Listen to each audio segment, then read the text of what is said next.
ఓం అజ్ఞానతిమిరాంధస్య జ్ఞానాంజనశలాకయా చక్షోన్మిళితం येन తస్మై శ్రీ గురవే నమః. నమః ఓం విష్ణుపాదాయ కృష్ణప్రేష్టాయ భూతలే శ్రీమతే జయపతాక స్వామినితి నామనే నమః ఆచార్యపాదాయ నిత్యకృపప్రదాయనే గౌరకాత దామదాయ నగర గ్రామ తారిణే నమః ఓం విష్ణుపాదాయ కృష్ణప్రేష్టాయ భూతలే శ్రీమతే భక్తి వేదాంత స్వామినితి నామనే నమస్తే సరస్వతి దేవేంగ ఉరవాణి ప్రచారణే నిర్విశేష శూన్యవాది పాశ్చాత్య దేశతారిణే వాంఛాకల్పతరుభ్యశ్చ కృపా సింధుభ్య ఏవ చ పతితానాం పావనేభ్య వైష్ణవేభ్య నమో నమః. నమో మహావదన్యాయ కృష్ణ ప్రేమ ప్రదాయతే కృష్ణాయ కృష్ణ చైతన్య నామ్నే గౌరత్విషే నమః. హే కృష్ణ కరుణా సింధు దీనబంధు జగత్పతి గోపేశ గోపికా కాంత రాధాకాంత నమోస్తుతే. తప్త కాంచన గౌరాంగీ రాధే వృందావనేశ్వరి వృషభానుసుతే దేవి ప్రణమామి హరిప్రియ. జై శ్రీకృష్ణ చైతన్య ప్రభో నిత్యానంద శ్రీ అద్వైత గదాధర శ్రీవాసది గౌర భక్త వృంద. హరే కృష్ణ కృష్ణ కృష్ణ హరే హరే హరే రామ రామ రామ హరే హరే. హరే కృష్ణ. సో భగవత్ సంకల్పం ప్రకారం ఈ భౌతిక ప్రపంచంలో ఏదైనా జరుగుతూ ఉంటది. చాలా రోజుల తర్వాత మళ్ళీ మిమ్మల్ని అందరినీ ఇలా కలుసుకోవడం జరుగుతుంది.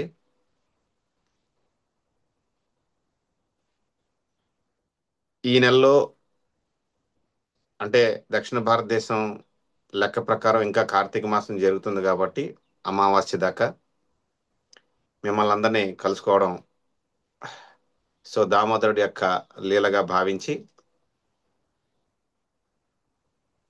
ఈ మధ్య కాలంలో నేను తెలుసుకున్నటువంటి చదివినటువంటి విన్నటువంటి ఈ కార్తీక మాసం గురించి విషయాలు మీతో పంచుకోవడానికి రావడం జరిగింది. అయితే ఈ భౌతిక ప్రపంచాన్ని శ్రీకృష్ణ భగవానుడు ఏర్పాటు చేసిన తర్వాత సూర్యుణ్ణి కేంద్రంగా ప్రతి విశ్వాన్ని ఏర్పాటు చేయడం, ఆ సూర్యుడి యొక్క తిరోగమనం ప్రకారం అలాగే చంద్రుడి యొక్క తిరోగమనం ప్రకారం సూర్యమానం చాంద్రమానం అని చెప్పేసి రెండు రకాలుగా విభజించడం జరిగింది. ముఖ్యంగా ఉత్తర భారతదేశంలో అంతా కూడా సూర్యమానాన్ని గణనలోకి తీసుకుంటారు. దక్షిణ భారతదేశంలో చాంద్రమానాన్ని గణనగా తీసుకుంటారు అనమాట. ఇక్కడ అమావాస్య నుంచి అమావాస్య దీపావళి అయిన మర్నాటి నుంచి లెక్కలోకి తీసుకుంటే ఉత్తర భారతదేశంలో పౌర్ణమి నుంచి పౌర్ణమి దాకా కార్తీక మాసాన్ని గణనలోకి తీసుకుంటారు. అలాగే 12 మాసాలకి భగవంతుడి యొక్క 12 పేర్లున్నాయి. అందులో భాగంగా ఈ మాసానికి దామోదర మాసం అనేటటువంటి పేరుని ఇవ్వడం జరిగింది. చంద్రుడు తిరోగమనం ప్రకారం సూర్యుడి తిరోగమనం ప్రకారం ప్రస్తుతం తులారాశిలో ఉంటాడు. ఆయన తులారాశి ఆయనకి కలుస్తుంది. చంద్రుడు తిరుగుతున్నటువంటి సమయంలో నక్షత్రాలు 27 ఉంటాయి కదా, మనకి భాగవతంలో కూడా చెప్పడం జరిగింది. దక్షుడు తన 27 యొక్క మంది కుమార్తెల్ని చాలా అందంగా ఉన్నాడని చెప్పి చంద్రుడికి ఇచ్చి వివాహం చేస్తాడు. అందుకని 27 నక్షత్రాలు చంద్రుడు భర్త భార్యలు అనమాట. కృత్తిక అనేటటువంటి పేరు గలటువంటి నక్షత్రం ప్రస్తుతం చంద్రుడితో కూడుకుని ఉంది. అందుకని ఈ నెలని కార్తీక, కృత్తికతో కూడుకున్న చంద్రుడు కనుక కార్తీక మాసం అని చెప్పేసి పిలవడం జరుగుతుంది అనమాట. అమావాస్య నుంచి అమావాస్య దాకా.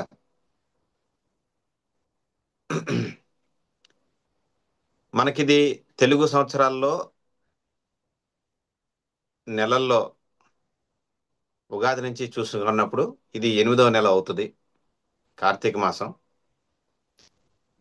మనకి పురాణాల్లో చాలా సందర్భాల్లో ఈ కార్తీక మాసం గురించి చర్చ జరిగింది. ఎందుకంటే అసలు ఈ నెల ప్రత్యేకత ఏంటి,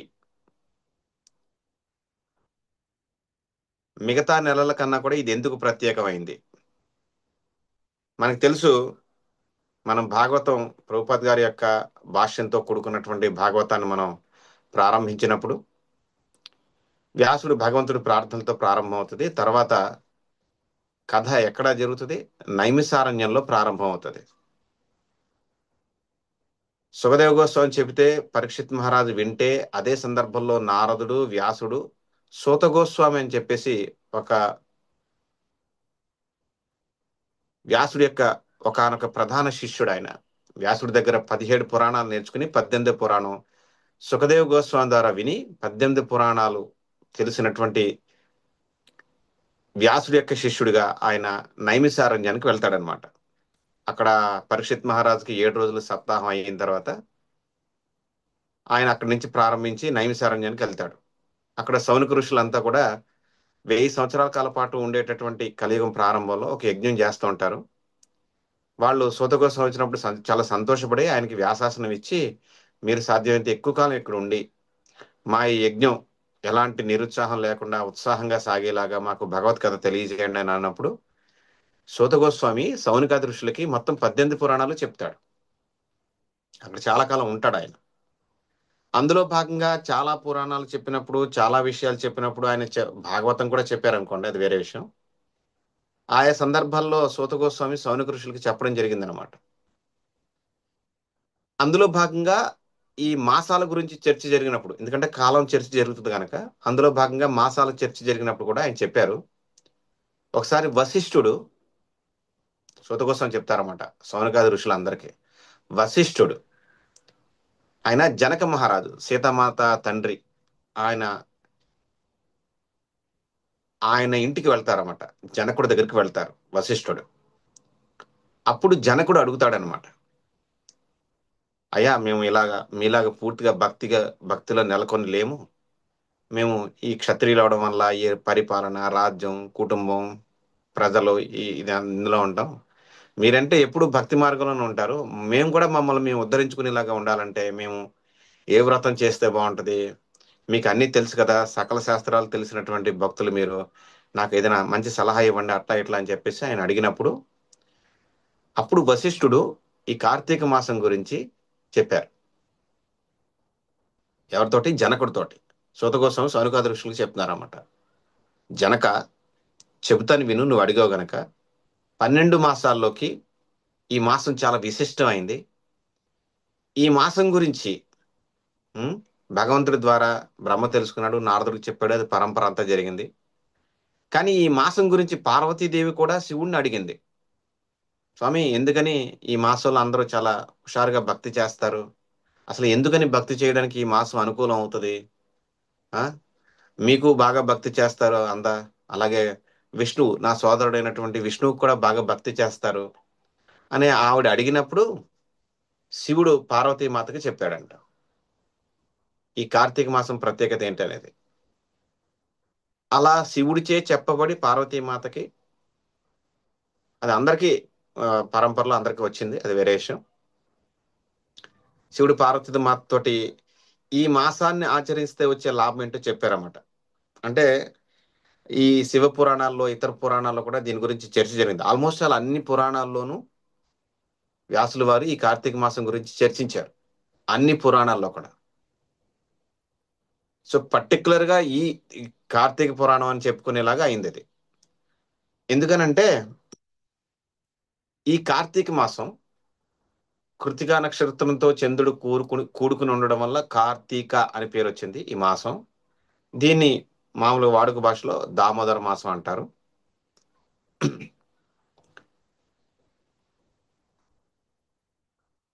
నదుల్లో గంగ ఎంత గొప్పదో, జ్ఞానాల్లో వేద జ్ఞానం ఎంత గొప్పదో, యుగాల్లో సత్యయుగం ఎంత గొప్పదో, దేవతల్లో విష్ణు ఎంత గొప్పవాడో, మాసాల్లో కార్తీక మాసం అంత గొప్పది అని చెప్పారు. అంటే ఈ మాసాన్ని మించినటువంటి మాసం ఇంకొకటి లేదు అని ఒక సంవత్సరంలో వచ్చేది. అంత విశిష్టమైంది. శివుణ్ణి భగవంతుడిగా ఆరాధించే వాళ్ళంతా బెల్వ పత్రాలతోటి ఆయన్ని అర్చిస్తారు. విష్ణువుని లేదా కృష్ణుణ్ణి భగవంతుడిగా భావించే వాళ్ళంతా కూడా ఈ నెలలో తులసీ దళాలతోటి పూజ చేయాలి. అంటే తులసి లక్ష్మీదేవి యొక్క విస్తరణ, విష్ణువుకి లేదా కృష్ణుడికి చాలా ప్రియమైంది గనక మనం ఏం చేసినా చివరికి భగవంతుడిని సంతోషపెట్టాలి అంతే. ప్రభుపాద్ గారి భాషలో చెప్పాలంటే భగవంతుడి ఇంద్రియాలను సంతృప్తి పరచడం మన ఇంద్రియాలతో, అదే భక్తి. కనుక ఈ మాసంలో ఎవరైతే నిష్టగా ఉంటారో, ఆ, ఎలాంటి తప్పులు చేయకుండా ఉంటారో, చాలా జాగ్రత్తగా మాట్లాడతారో, భక్తి బాగా చేస్తారో, భగవన్నామాన్ని సాధ్యమైనంత ఎక్కువగా జపిస్తారో, వాళ్ళు మిగతా సందర్భాల్లో, మిగతా రోజుల్లో, మిగతా మాసాల్లో, మిగతా కార్యక్రమాల్లో చేసిన దానికన్నా కూడా చాలా రెట్లు ఎక్కువ లాభాన్ని పొందుతారు. తప్పు చేస్తే అదే విధంగా శిక్ష కూడా అలాగే పొందుతారు. అందుకని ఎందుకని ఈ మాసం ప్రత్యేకం అంటే, మనకి భాగవతంలో దశమ స్కందంలో 30, 31, 32 ఈ అధ్యాయాల్లో ఆ రాసలీల గురించి, కార్తీక పౌర్ణమి గురించి ఎంత వర్ణన ఉంది అక్కడ. చాలా దామోదర మాసం ప్రారంభంలో అంటే దామోదర లీల కృష్ణుడు చిన్నప్పుడే జరిగితే, రాసలీల వర్ణన అంతా కృష్ణుడు యుక్త వయసులోకి వచ్చిన తర్వాత 8 ఏళ్ల వయసులో ఉన్నప్పుడు ఇదంతా జరిగిందనమాట. అక్కడ భాగవతంలో వర్ణన చేయడం జరిగింది. దీన్ని కార్తీక పౌర్ణమి అని పిలుస్తారు. అలాగే శరదృతు పౌర్ణమి అని కూడా పిలుస్తారు. శరదృతువులో వచ్చినందుకు. మిగతా అన్ని పౌర్ణముల కన్నా కూడా ఈ పౌర్ణమి చాలా విశిష్టమైంది. భగవంతుడికి చాలా ప్రీతిపాత్రమైంది.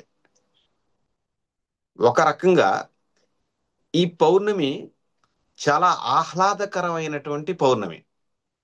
ఎలా అంటే ఎక్కువ ఎండ ఉండదు, గ్రీష్మం. ఎక్కువ వాన లేదు, ఎక్కువ చలి లేదు.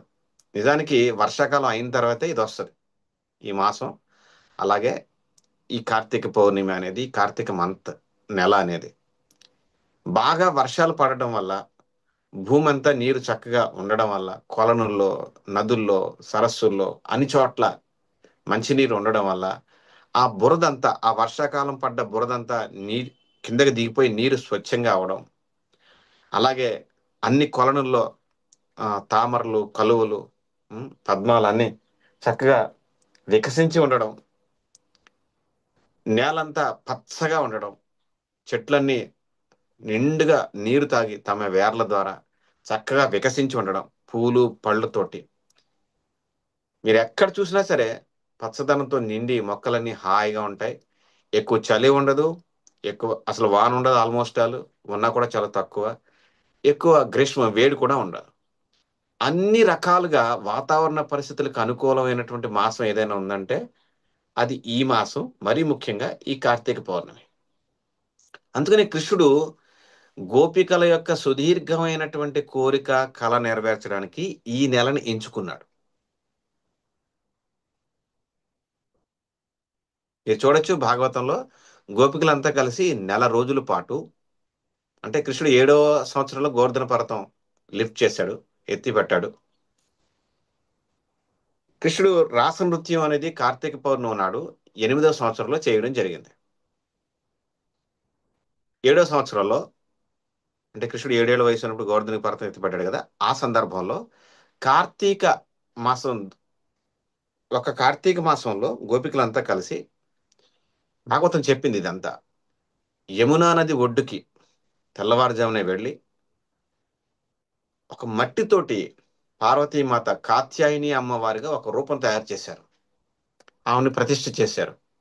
నెల రోజుల పాటు నేల మీదే పడుకున్నారు. యమునా నదితో విష్ణువుని అర్చించారు. కాత్యాయని అమ్మవారిని పూజించారు. కేవలం కుండల్లో అన్నము, పెసరపప్పు, ఓకే, కొద్దిగా ఉప్పు, వీటితో వండి అవి నైవేద్యం పెట్టి కాత్యాయని అమ్మవారికి, ఆ అంటే భగవంతుడికి అర్పించి, విష్ణుమూర్తికి, మళ్ళీ కాత్యాయని అమ్మవారికి అర్పించి దాన్ని ప్రసాదంగా తీసుకున్నారు 1 మంత్ పాటు, ఒక నెల పాటు. ప్రభుపాద్ గారు అక్కడ చెప్తారు ఎందుకని కృష్ణుడు ఎదురుగా ఉండగా గోపికలు మళ్ళీ కాత్యాయని అమ్మవారికి పూజ చేయాలి. ఎందుకంటే మనకి ఒక పద్ధతి చెప్పారు భాగవతం 2వ స్కందంలో, ఏ ఏ దేవతలను పూజిస్తే ఏ ఏ లాభాలు వస్తాయి. లక్ష్మీదేవిని పూజిస్తే సంపద వస్తుంది, ఆ సరస్వతి దేవిని పూజిస్తే చదువు వస్తుంది, కుబేరుని పూజిస్తే డబ్బులు ఇస్తాడు, అలాగే శివుణ్ణి పూజిస్తే అందమైన భార్య వస్తుంది, పార్వతీమాతను పూజిస్తే అందమైన భర్త వస్తాడు. ఇలాగ రకరకాల వరుణ దేవుని పూజిస్తే వానలు వస్తాయి. ఇలా రకరకాల కారణాలతోటి దేవి దేవతల గురించి అక్కడ వర్ణించడం జరిగింది.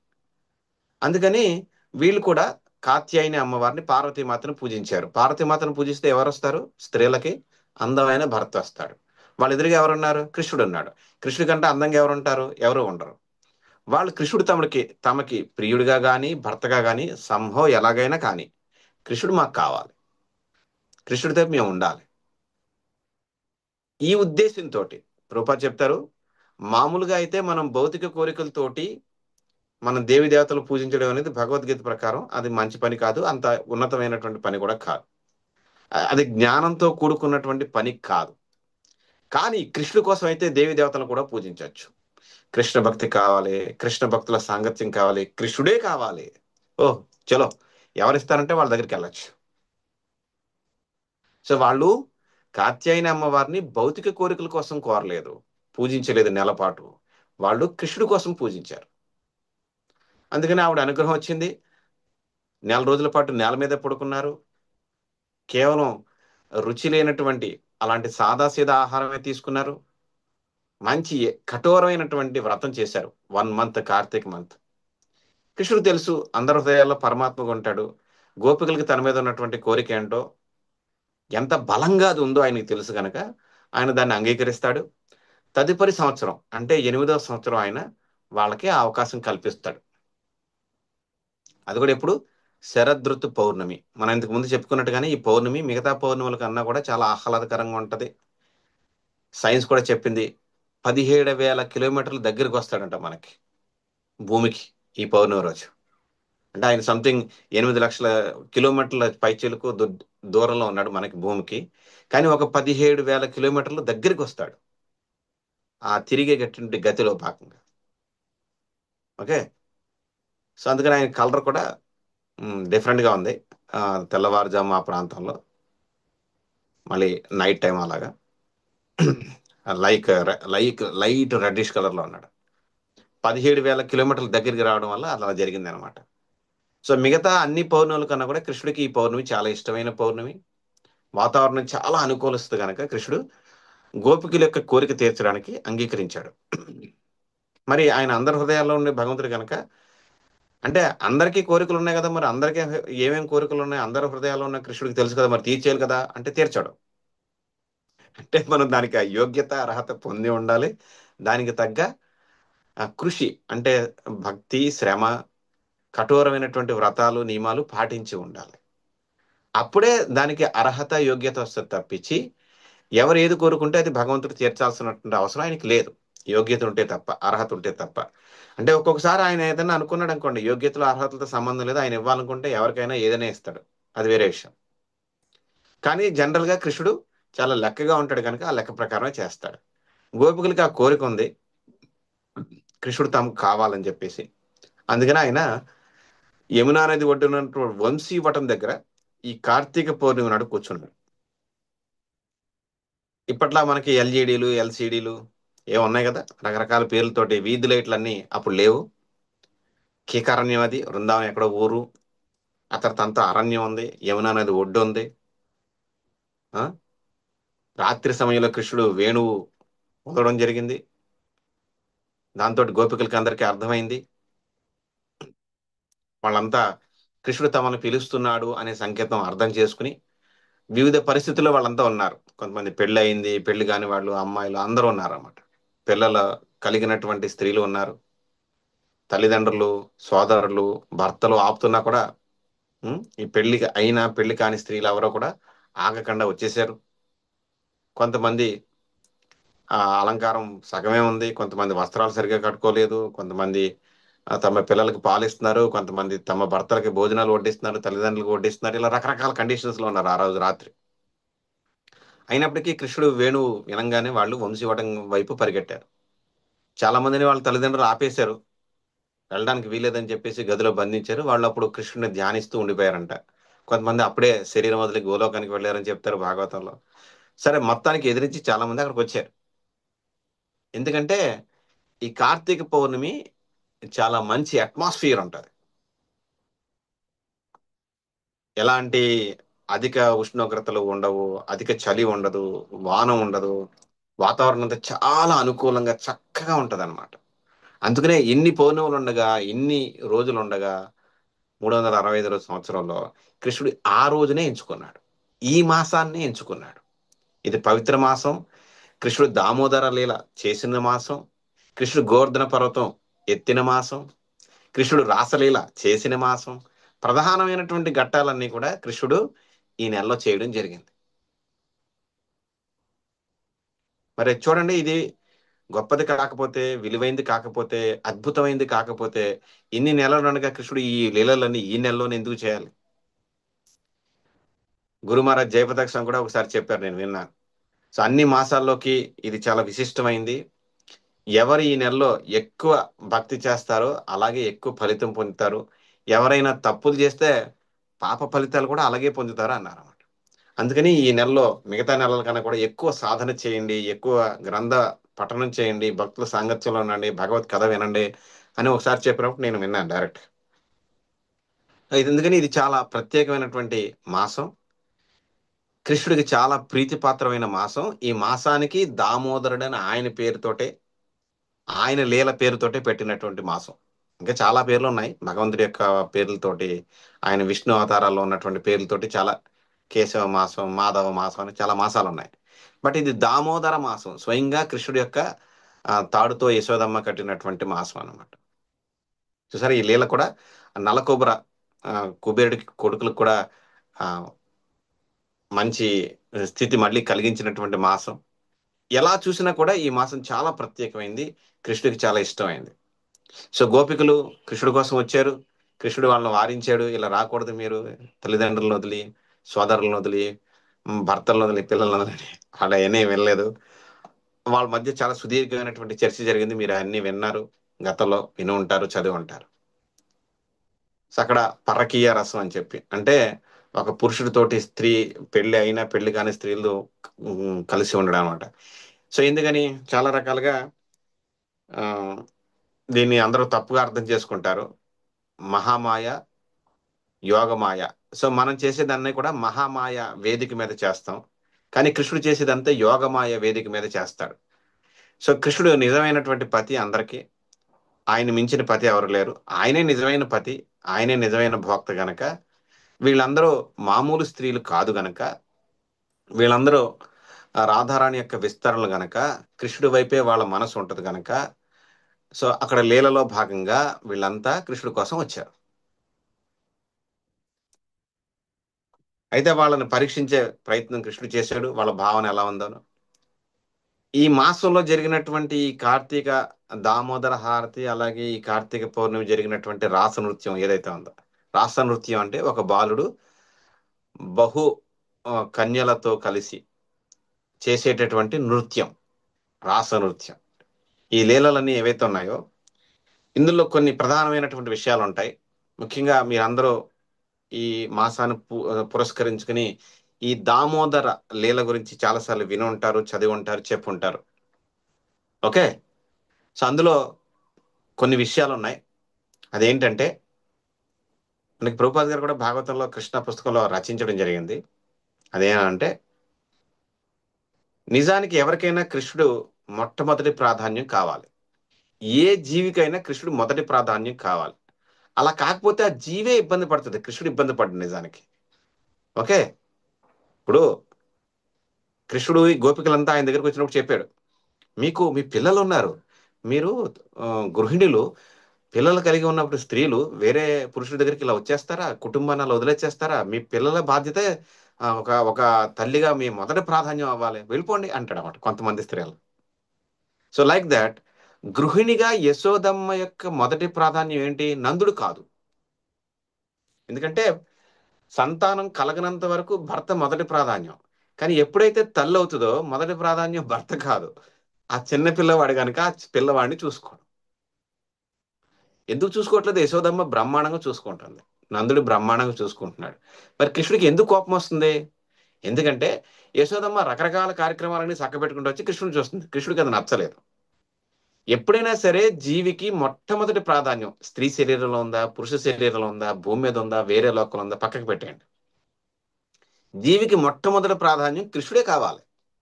అలా కాకపోతే కృష్ణుడికి నచ్చలేదు అనమాట. పోనీ మిగతా వాళ్ళు పట్టించుకోకపోని నేను అక్కడెక్కడో పుట్టి నీ దగ్గరకు వచ్చి పాలు తాగుతుంటే, నీ ఒళ్ళో పడుకుంటుంటే, నా లీలలన్నీ నీకు చూపిస్తుంటే, నువ్వు పాలు పొంగిపోతున్నాయి, అయ్యి పొంగిపోతున్నాయి, అటు వెళ్తావు ఇటు వెళ్తావు, నన్ను పట్టించుకోవా? సగం పాలే ఇస్తావా నాకు? నా ఆకలి పూర్తిగా తీర్చవా? కృష్ణుడు కోపం వచ్చింది. సో ఆ కథలో ఒకానొక మర్మం ఏంటంటే, అది బయటికి ఎలా కనిపిస్తుంది అంటే, నలకోబురం మణిగ్రీవకి ఏదో ఆయన ఒక వాళ్ళకి నారదుడు ఇచ్చినటువంటి శాపము వరం కారణంగా దాన్ని నెరవేర్చడం కోసం ఆయన ఏదో రెండు చెట్ల మధ్యలోకి రోలు తీసుకెళ్లి చెక్క రోల్ని ఏదో చూపించినట్టుగా మనకు కనిపించినప్పటికీ అందులో అదొక భాగం. అసలు భాగం ఏంటంటే, యశోదమ్మకి మొట్టమొదటి ప్రాధాన్యత కృష్ణుడు మాత్రమే అవ్వాలి. కృష్ణుడు ఏం చేసినా యశోదమ్మ భరించాలి. భరిస్తుంది తల్లి కనుక ఏదైనా భరిస్తుంది. అలా నన్ను కట్టేస్తావా? ఆ నాకు పాలు ఇవ్వకుండా పూర్తిగా ఇలా రెండు తప్పులు చేశావు నువ్వు. అది కృష్ణుడు కోపం. సో ఏంటి దాని అర్థం? ఏ జీవికైనా, యశోదమ్మకైనా, నీకైనా, నాకైనా కృష్ణుడే మొట్టమొదటి ప్రాధాన్యం. ఆయన పనులన్నీ చక్కబెట్టిన తర్వాత మిగతా పనులన్నీ చక్కబెట్టాలి. లేకపోతే ఇబ్బంది అవుతుంది. అందుకని మీరు చూడండి, తల్లులు ఎప్పుడు కూడా ముందే లెగుస్తారు. తెల్లవారుజామునే లేచిపోయి ముందు వాళ్ళు రెడీ అయిపోయి ఈ పిల్ల లేదా పిల్లోడు ఎప్పుడు లెగుస్తాడా అని చెప్పి చిన్న చిన్న పిల్లలు ఉన్న తల్లులు అనమాట. వాళ్ళ కోసం కాసు కూర్చుంటారు. వాళ్ళు లేచిన తర్వాత కార్యక్రమాలన్నీ చూస్తారు. వాళ్ళు పాలు తాగిపించడం, స్నానాలు చేపించడం, ఇతరత్ర కాలకృత్య కార్యక్రమాలన్నీ. సో ఫస్ట్ ప్రయారిటీ ఏంటి నీకు? నేనే. ఈ మాసం ద్వారా కృష్ణుడు ఆ లీల ద్వారా అందరికీ చెప్పేది ఏంటంటే, యశోదమ్మకైనా, నీకైనా, నాకైనా, ఎవరికైనా నేనే మీ మొట్టమొదటి ప్రాధాన్యం కావాలి. రెండోది, వైష్ణవుల పట్ల అపరాధం చేయొద్దు. నారదుడి దగ్గర నరకపురం మణిగ్రహ చేసినటువంటి పనికి ఆయన ఒక శాపం ఇప్పించి నారదుడితోటి మళ్ళీ ఒక వరం ఇప్పించి ఆయన కలిసి ఇలా చేశాడు. ధనం ఉంది కదా అని అహంకారం పోవద్దు. ఇవన్నీ ఎప్పుడు చేశాడు? ఈ నెలలోనే చేశాడు. అందుకనే ఆ దామోదరుని, దామ ఉదర, ఉదరం అంటే పొట్ట, దామ అంటే తాడు. తాడుచో తాడుతో పొట్ట. ఏంటది ఆ తాడు? అది తాడు కాదు, ప్రభుపాద చెప్తారు. యశోదమ్మ యొక్క ప్రేమచే కట్టబడ్డవాడు, తాడుతో కాదు, కట్టబడ్డవాడు. అందుకని ఆయనకి మళ్ళీ ఎప్పుడు నన్ను ఇలా తాడుతో కట్టకూడదు, జాగ్రత్త. నా వ్యవహారాలు చక్కబెట్టిన తర్వాత నువ్వు వంటగదిలోకి వెళ్ళాలి, ఏ పనులన్నా చూసుకోవాలి. ఇది ఇండికేషన్ ఇస్తున్నాడు ఎవరికైనా సరే ఆయన. First Krishna, anything is next, ఎవరికైనా సరే. రెండోది, వైష్ణవుల పట్ల అపరాధం చేయకుండా ఉండడం కోసం ఆ దామోదరులు ఏలు చేశాడు. ఇక్కడ గోపికల పట్ల, సో వాళ్ళు సుదీర్ఘకాలం పాటు కృష్ణుని కోరుకున్నారు, ప్రేమించారు, కావాలని కోరుకున్నారు. ఇందులో కేవలం గోలోకం నుంచి వచ్చిన గోపికలే కాకుండా వేరే వేరే లోకాల నుంచి వచ్చినటువంటి స్త్రీలు కూడా కృష్ణుడి గురించి తెలుసుకుని ఆయనతో ఉండడం కోసం వాళ్ళు కూడా ఘోర తపస్సులు చేసి ఉన్నారు. ఇలా అందరూ కలిసి ఒక చోట చేరారు. సో ప్రతి ఇద్దరు స్త్రీల మధ్య ఇద్దరు గోపికల మధ్య కృష్ణుడు ఉన్నాడు. 8 ఏళ్ల బాలుడు వాళ్ళతో కలిసి ఆ శరదృతు పౌర్ణమి, కార్తీక పౌర్ణమి రోజే నృత్యం చేశాడు. It's a dance only. So వాళ్ళ కోరిక, కృష్ణుడు చాలా అందంగా ఉన్నాడు కనుక కృష్ణుడు మమ్మల్ని తాకాలి, మమ్మల్ని కౌగలించుకోవాలి, మమ్మల్ని ముద్దు పెట్టుకోవాలి, ఇలా అన్నమాట. సో ఆ కోరికలన్నీ వాళ్ళకి తీర్చాడు. అయితే వాళ్ళు సామాన్యమైనటువంటి స్త్రీలు కాదు. కృష్ణుడు గోపికల మధ్య జరిగింది భౌతికంగా స్త్రీ పురుషులు ఆలోచించేటటువంటి మైథున కోరిక కాదు. అది యుగ యుగాలుగా కృష్ణుడిని తమ ప్రియుడిగా, భర్తగా, తమ పురుషుడిగా పొందాలన్న కోరిక తీర్చడం అనమాట. ప్రభుపాద్ గారు చెప్తారు, 8 ఏళ్ల బాలుడు ఎప్పుడైనా స్త్రీలతో శృంగారం చేస్తాడా అంటే ఆధ్యాత్మిక కోణంలో చూసినప్పుడు నిజానికి అక్కడ జరుగుతుంది శృంగారం కాదు, కేవలం వాళ్ళని ఆనందం పరచడం కోసం. ఎందుకంటే కృష్ణుడు శృంగారమే చేయాల్సిన అవసరం లేదు. కృష్ణుడు ఇలా ముట్టుకున్నా కూడా కామవాంఛ తీరిపోతుంది, కామవాంఛ ఉన్న వాళ్ళకి. ఎగ్జాంపుల్ ఏంటి? ఆయన మథురలో అడుగుపెట్టాడు. కుబ్జా అనే ఒక స్త్రీ ఆయన్ని చూసింది. గూనిది, కురూపి రూపంతో ఉంది, అందులోనూ వేశ్య. కానీ కృష్ణుని ఎప్పుడైతే చూసిందో ఆశ్చర్యం, ఎంత అందంగా ఉన్నాడు ఈ పిల్లవాడు అని చెప్పి, కుర్రాడు అని. సో ఆమె ఇష్టపడింది కృష్ణుడిని ఆ రూపంతో కూడా. ఎవరైనా ఇష్టపడచ్చు కృష్ణుడిని, దానికి ఉంది, సర్వాకర్షకుడు కనుక. ఏం చేయాలి అంతే కదా. వాళ్ళు ఎవరో మనకు తెలియదు, ఏంటో మనకు తెలియదు, వాళ్ళతో ఉన్న సంబంధం తెలియదు, కానీ వాళ్ళ మీద ఉన్న ఇష్టం కొద్ది ఒక్కొక్కసారి మనం అడగకపోయినా వాళ్ళని తీసుకుని ఎత్తుకుంటూ ఉంటాం, ముద్దు పెడుతూ ఉంటాం, లేదంటే ఏదైనా ఉంటే వాళ్ళకి ఇస్తూ ఉంటాం. పెద్దవాళ్ళు అయితే ఊరికే పరిచయం చేసుకుంటాం, ఫోటోలు తీసుకుంటాం, అలా జరిగిపోయినా. సో ఆమె గంధం తీసుకెళ్తుంది అనమాట. రోజు గంధపు చెక్క అరగదీసి కంసుడికి ఇస్తుంది ఆవిడ. ఆ గంధం, మహారాజు గనక, వేశ్య గనక ఆ గంధాన్ని కృష్ణుడికి ఇచ్చింది. కృష్ణుడు ఆమెని రెండు కాళ్ళతోటి బొటన వేళ్ళతోటి ఆమె రెండు బొటన వేళ్ళు నొక్కి గూనిది కదా, అలా నడుము పట్టుకుని అలా పైకి లేపితే నడు సెట్ అయింది. కృష్ణుడు ఎప్పుడైతే ముట్టుకున్నాడో ఆమె యుగ యుగాల పాపాలు, ఆవిడ అప్పటి వరకు ఆమె జీవితంలో ఆమె ఆత్మ ఎన్ని శరీరాల్లో ఎన్ని పాపాలు చేసిందో అన్ని పోయి స్వర్గలోక కాంతలు కూడా ఆశ్చర్యపోయేంత అందగత్తెగా మారింది. సో తర్వాత జరిగిన సంఘటన మీకు తెలుసు. సో ఆవిడకి ఎప్పటి నుంచో కృష్ణుడి మీద ఉన్నటువంటి కోరికని కృష్ణుడు తీర్చాడు. ఉద్ధవుడితో కలిసి ఆమె ఇంటికి వెళ్తాడు. ఆ సందర్భంలో ఉద్ధవుడు హాల్లో ఉంటే కృష్ణుడు ఆమె బెడ్రూమ్లోకి వెళ్తాడు. జస్ట్ ఆయన పాదాలు ఆమె శరీరాన్ని తాకిస్తాడు. ఆమె వాంఛ తీరిపోయింది. సో ఇక్కడ భౌతిక ప్రపంచంలో యోగమాయ వేదిక మీద మనం పురుష స్త్రీలు కలిస్తే జరిగేటటువంటి కార్యక్రమంలా కాదు. భగవంతుడు తన చూపుతోటి లేదా తన స్పర్శతోటి కూడా ఎవరికి ఏ రకమైనటువంటి కోరిక, ఇది కామవాంఛ కూడా కావచ్చు, మైథున సుఖ కోరిక కూడా కావచ్చు, దాన్ని తీర్చేస్తాడు. కనుక ప్రభుపాద గారు చెప్పారు, 8 ఏళ్ల బాలుడు మైథునం కోసం కాదు ఇంతమంది స్త్రీలతో నృత్యం చేసింది, వాళ్ళకి బలంగా ఉన్నటువంటి ఆ కోరికను తీర్చాడు అంతే. కృష్ణుడు మాతో ఉండాలి, మమ్మల్ని తాకాలి, మమ్మల్ని ముద్దాడాలి, మమ్మల్ని ఆలింగనం చేసుకోవాలి, మాతో కలిసి నృత్యం చేయాలి, తీర్చేశాడు. ఎంతకాలం? సో 430 కోట్ల సంవత్సరాలు బ్రహ్మకి ఒక రాత్రి సమయం. సో అప్పుడు కార్తీక పౌర్ణమి స్పెషల్ మామూలుగా అన్ని పౌర్ణములు లాగానే అన్ని నెలల్లో లాగానే అది 12 గంటలు ఉంటుంది. రాత్రి 6 నుంచి తెల్లవారుజామున 6 దాకా 12 గంటలు ఉండాలి. కానీ ఎంత? 430 కోట్ల సంవత్సరాలు సుదీర్ఘకాలం నడిచింది ఆ రాత్రి 12 గంటలు. సో ఇది చాలా ఆశ్చర్యకరమైన విషయం. కార్తీక పౌర్ణమి అదేంటిది అలా ఎలా నడుస్తుంది? మీరే చెప్తున్నారు, మా అందరికీ ఆ అనుభవమే. రాత్రి 12 గంటలు ఉంటుంది కదా, మరి అలా అలా ఎలా జరిగింది అంటే ప్రభుపాద్ గారు ఎక్స్ప్లెయిన్ చేశారు. భగవంతుడు అనుకుంటే ఏ రాత్రినైనా పెద్ద చేయగలుగుతాడు, చిన్న చేయగలుగుతాడు. ఆయనకి ఏదైనా సాధ్యం అవుతుంది. అంతకు ముందు సంవత్సరం గోవర్ధన పర్వతాన్ని 7 రోజులు రాత్రి పగలు ఎత్తిపట్టలేదంటే ఇది చేయడం పెద్ద విషయం ఉంది. ఇంకో ఉదాహరణ కూడా చెప్పారు ప్రభుపాద్ గారు. ఏమంటే వాళ్ళ అమ్మకి నోట్లో మొత్తం సమస్త విశ్వాల్ని బ్రహ్మాండాలు అన్ని చూపించినోడికి ఒక రాత్రిని పెద్ద చేయడం పెద్ద విషయమా? అది విషయం ఏం కాదు కదా. బ్రహ్మకు ఒక రాత్రి సమయం అంత పెద్ద చేశారంట. ఎందుకంటే గోపికలకి అంత సుదీర్ఘ కాలం పాటు కృష్ణుడి మీద కోరిక ఉంది, ప్రేమ ఉంది, ఇష్టం ఉంది. కృష్ణుడితో కలిసి నాట్యం చేయాలని ఉంది, కృష్ణుడితో కలిసి యమునలో స్నానం చేయాలని ఉంది. కృష్ణుడు సాంగత్యం కోరుకుంటున్నారు వాళ్ళు. అంత బలమైన అంత సుదీర్ఘమైన కోరిక ఉంది. దానికి తగ్గట్టుగా వాళ్ళు పుణ్యం చేశారు కనుక వాళ్ళు సాధారణ స్త్రీలు కాదు కనుక కృష్ణుడు వాళ్ళతోటి అలా ఉన్నాడు, డాన్స్ చేశాడు. ఓకే. సో మళ్ళీ ఇక్కడ చూస్తే ఆ రాత్రి అయింది, అంత సుదీర్ఘకాల రాత్రి అయింది, మళ్ళీ వాళ్ళు వెళ్ళిపోయారు. మామూలుగా ఇక్కడ భౌతిక గణన ప్రకారం చూస్తే ఆ రాత్రి మాత్రం అంతా కృష్ణుడితో ఉన్నారు. 12 గంటలు అయింది, వెళ్ళిపోయారు. తెల్లవారు చూస్తే భర్త లేచి చూసేసరికి పక్కన వాళ్ళ భార్యలు ఉన్నారు. కానీ ఇక్కడ ఈ రాస నృత్యం జరుగుతూనే ఉంది. ఎవరు ఏ రాత్రి సమయంలో చూసినా నిద్రపోయిన వాళ్ళు కాస్త వాళ్ళందరూ మర్చిపోయారు కూడా. కృష్ణుడు యోగమాయతోటి వాళ్ళు తమ భార్యలు కృష్ణుడి దగ్గరికి వెళ్ళిపోయారనే విషయం మర్చిపోయేలా చేస్తాడు యోగమాయతోటి ఆయన. వాళ్ళు మర్చిపోతారు కృష్ణుడి దగ్గరికి వెళ్ళారని. చూస్తే భార్యలు పక్కనే మంచం మీదే ఉన్నారు నిద్రపోతూ. దాంతో వాళ్ళు రొటీన్ లైఫ్లోకి వెళ్ళిపోయారు, కృష్ణుడి దగ్గరికి వెళ్ళారన్న విషయం వాళ్ళకి అర్థం కాలేదు. సో ఇది పరకీయ రసం, భగవద్ధామంలో ఉండే పరకీయ రసాన్ని ఇక్కడ చూపించాడు ఆయన. ఇది కేవలం కృష్ణుడికి మాత్రమే చెల్లుద్ది, అందరికీ కాదు. ఏ స్త్రీకైనా ఏ పురుషుడికైనా ఇది చెల్లదు. ఇక్కడ వైదిక కట్టుబాట్ల ప్రకారం మనం ఎలా ఉండాలో అలాగే ఉండాలి, లేకపోతే ఇబ్బంది వస్తుంది.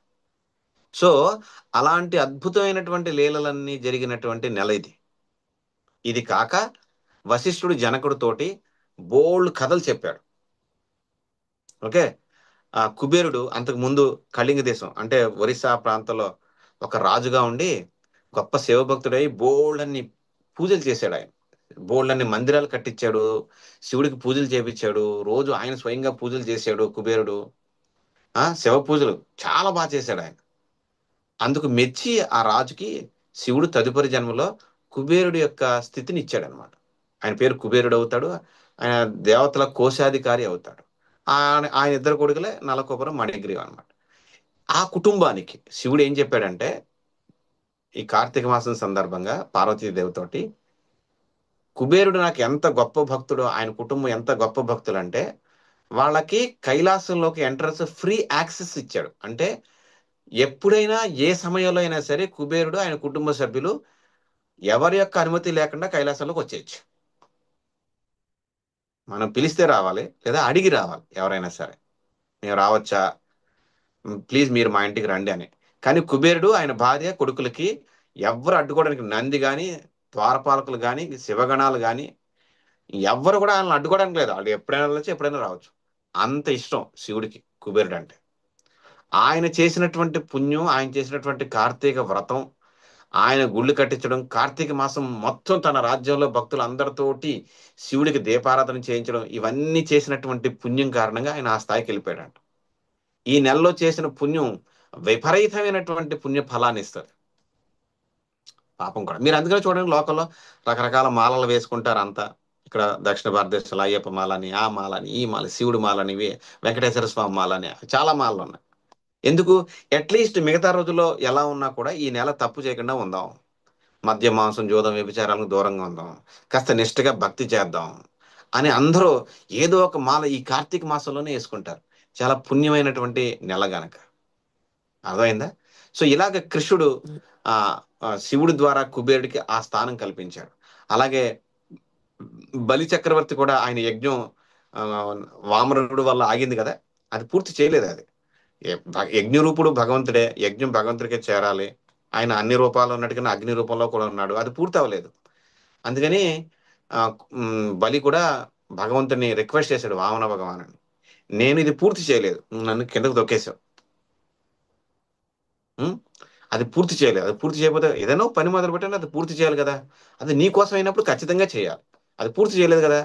సో ఎవరైతే ఈ కార్తీక మాసంలో నెల రోజులు నీకు దీపహారతి ఇస్తారో, ఎందుకంటే నువ్వు అగ్ని రూపంలో కూడా ఉంటావు కనుక నీకు దీపం చూపిస్తారో, ఈ యజ్ఞం నేను పూర్తి చేస్తే ఏ ఫలితం వస్తుందో, పుణ్యం వస్తుందో, అది ఈ కార్తీక మాసం నెల అంతా ఆ అగ్ని నీకు చూపించిన వాళ్ళకి, దీపం చూపించిన వాళ్ళకి ఇచ్చేయి అని చెప్పి అడిగాడు ఆయన. అంటే నేను పూర్తి చేయాల్సిన యజ్ఞ ఫలం నాకు రావాలి, కానీ ఎవరైతే ఈ నెల రోజులు అగ్ని చూపిస్తారో, దీపం చూస్తారో వాళ్ళకి ఇచ్చే అన్నాడు ఆయన. నాకు కూడా ఇవ్వలేదు, ఎందుకంటే కృష్ణుడు ఆల్రెడీ ఆయన్ని తొక్కి ఉంచాడు కనుక ఆయనకి అర్థమైంది. ఇంకేముంది, భగవంతుడికే దానం చేశాను, భగవంతుడి పాదమే నాకు ఉంది, భగవంతుడు నా ఇంటి ముందు కాపలా కాస్తున్నాడు, నా లోకంలో నా గుమ్మం ముందు కాపలా కాస్తున్నాడు, లోపల నేను వామన భగవానుడి యొక్క విగ్రహం పెట్టి పూజలు చేస్తున్నాను. ఇంకా నాకు ఇంకేం కావాలి? అయితే ఇంతకు ముందు నేను రాక్షస ప్రవృత్తితోటి కొంచెం ఆధిపత్యం చేయాలని ఇంద్రుడిని వాళ్ళని ఇబ్బంది పెట్టాను. ఇక నాకు ఆ ఉద్దేశం లేదు, నేను నీ భక్తే చేసుకుంటాను, నువ్వు నాకు కాపలా కాస్తున్నావు, నా జోలికి ఎవడొస్తాడు? సో బలికి అంత అద్భుతమైనటువంటి వరం ఇచ్చాడు భగవంతుడు. కార్తీక మాసం ఎవరైతే దీపాలు చూపిస్తారో దామోదరుడికి, ముఖ్యంగా దామోదరుడికి, సో వాళ్ళకి ఈ ఫలితం అంతా, ఆయన యజ్ఞం చేస్తే వచ్చే ఫలితం అంతా వచ్చేలా చెప్పాడు. ఇలా చాలా రకాల కథల్ని వశిష్ఠుడు జనక మహారాజుకి చెప్తాడు ఈ నెలలో. శివుడికి సంబంధించినటువంటి కథలు కొన్ని, విష్ణువుకి సంబంధించినటువంటి కథలు కొన్ని, ఇలా చాలా కథలు చెప్పాడు అనమాట. ఎవరెవరు ఏమేమి సందర్భాల్లో అంటే రకరకాల కాలాల్లో జరిగినటువంటి సంఘటనలన్నీ గుదిగుచ్చి పురాణంగా రాసి దాన్ని చెప్పడం జరిగింది. సో ఇలాగా ఈ కార్తీక మాసం చాలా చాలా చాలా ప్రత్యేకమైందని చెప్పి పరంపరలో ఉన్న ఆచార్యులు కూడా చెప్పడం, భగవత్ ప్రధానమైనటువంటి లీలలు ఈ నెలలోనే జరిగినాయి. అందుకని మీరు చూస్తే మంచి వాతావరణంతో, మనుషులందరూ కూడా నిర్మలమైనటువంటి మనస్తత్వంతో, ఆధ్యాత్మిక భావనతోటి ఈ నెలలో మిగతా నెలల కన్నా కూడా అన్నిటికన్నా కూడా ఎక్కువ ఆధ్యాత్మిక భావన కలిగి ఉంటారు. అలాంటి భావనతోటి ఈ నెలని విజయవంతం చేస్తారన్నమాట.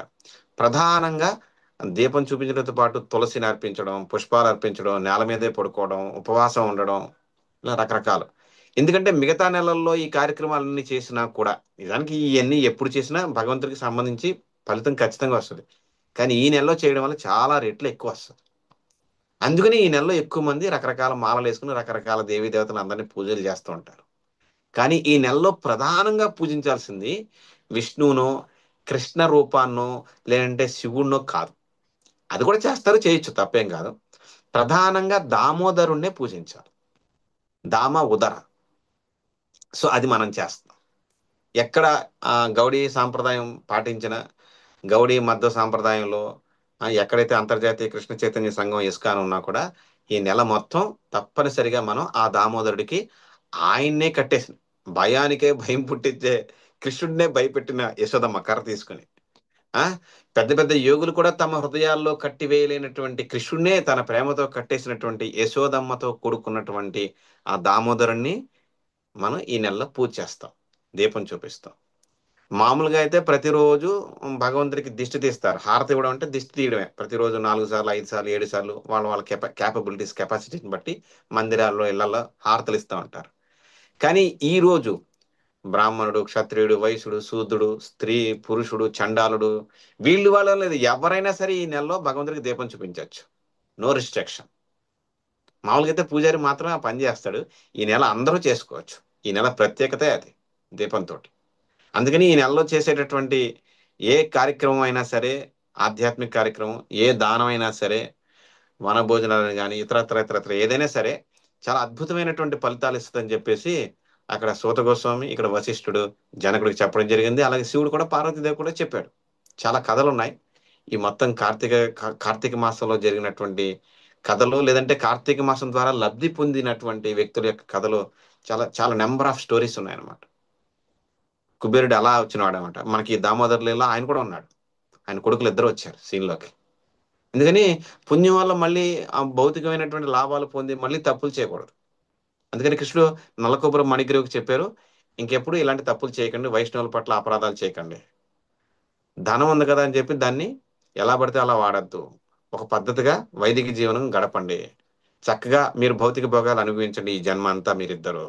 మీ పాపాలన్నీ తొలగిని నన్ను చూడటం వల్ల, నన్ను కీర్తించడం వల్ల, నారదుడు లాంటి భక్తుడి యొక్క అనుగ్రహం మీరు పొందడం వల్ల చక్కగా అనుభవించిన జీవితాన్ని, ఇదే మీకు మానవ జన్మ, ఒక దేవతా జన్మ, మీకు ఇదే చివరిది, తదుపరి నా దగ్గరికి వచ్చేయండి. సో వాళ్ళిద్దరికి ఇంక నెక్స్ట్ లైఫ్ లేదు, బికాస్ ఆఫ్ నారద అనమాట. అందుకని వైష్ణవుడు యొక్క అనుగ్రహం పొందాలి, విష్ణు లేదా కృష్ణుడు యొక్క అనుగ్రహం పొందాలి. దానికి తులసి దళాలతో పూజించడం, తులసికి ప్రదక్షిణాలు చేయడం, దామోదర లీల గురించి తెలుసుకోవడం, దామోదర హారతలు ఇవ్వడం, ఇతరులకు తెలియజేయడం, అందరినీ దామోదర హారతి ఇప్పించడం. ఈ కార్యక్రమాలన్నీ ఈ నెలలో ఎందుకు చేస్తున్నాం మనం? మనకి వాళ్ళకి కూడా అందరికీ లాభం జరగాలి, భగవత్ ప్రీత్యర్థం అనమాట. ఆయన సంతోష పెట్టాలి.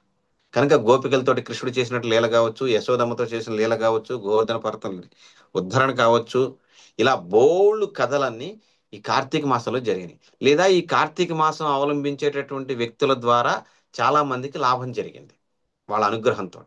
అందుకని చాలా ప్రత్యేకమైంది, చాలా విశిష్టమైంది కార్తీక పౌర్ణమి, మిగతా పౌర్ణములు అన్నిటికన్నా కూడా. కృష్ణుడికి ఇష్టమైన శరదృతు పౌర్ణమి. సో ఆ పౌర్ణమి మీరంతా ఆచరించారు. సో ఇంకా కొంతమంది అయితే ఈ మిగతా అమావాస్య దాకా కూడా చేస్తున్నారు, చెయ్యొచ్చు, తప్పేం కాదు. సో మంచిదే అది కూడా. కనుక ఈ కార్తీక మాసం చాలా చాలా విశిష్టమైంది, ప్రత్యేకమైంది. సో మనం భగవంతుడి యొక్క అనుగ్రహాన్ని పొందడానికి చాలా రెట్లు ఇది మనకు ఉపయోగపడుతుంది. ఓకేనా? హరే కృష్ణ కృష్ణ కృష్ణ హరే హరే, హరే రామ రామ రామ హరే హరే. हरे कृष्ण प्रभुदेना प्रणाम।